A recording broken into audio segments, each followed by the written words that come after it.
ছাত্রী নন, আজকে কেন তিনি ওখানে এপাং ঝোপাং করতে গেছেন? ভুয়া ডক্টরেট জর্জিয়া ইউনিভার্সিটি, আর 36 বছরের ওর বাছুর ভাইপো ভুয়া ইঞ্জিনিয়ার।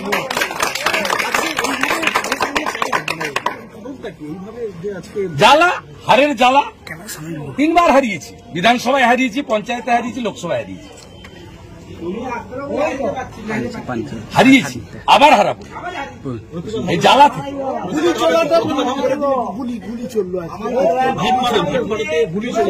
আমি ছবি দিয়ে দিয়েছি তো।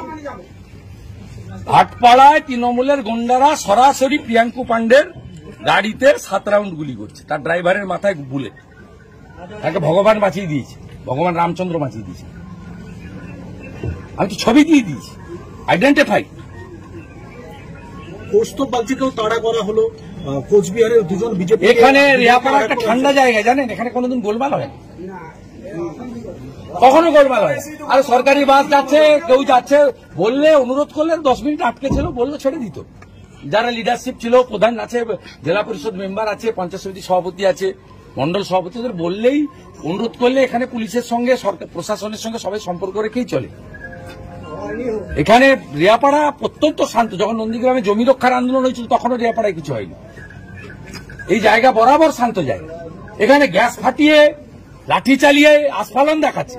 আর ছবিটা দালাল এসপিটা আছে, ভাইপোর পা চাটে, তমলুকে বসে আছে, ওর কাছে ছবিটা পাঠিয়েছে, ও পাঠিয়ে দিয়েছে ওখানে ভাইপোর অফিসে আর পিসির অফিসে।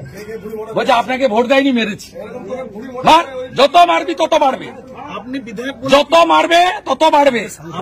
1956 ভোটে হারিয়েছি, 17টা অঞ্চলের মধ্যে 11টা অঞ্চল নিয়েছি, 2টা পঞ্চায়েত সমিতি নিয়েছি। এবারে অভিজিৎ গাঙ্গুলিকে 8200 ভোটে লিড দিয়েছি। এর পরের বিধানসভায় 25,000 ভোটে তৃণমূলকে হারাবো।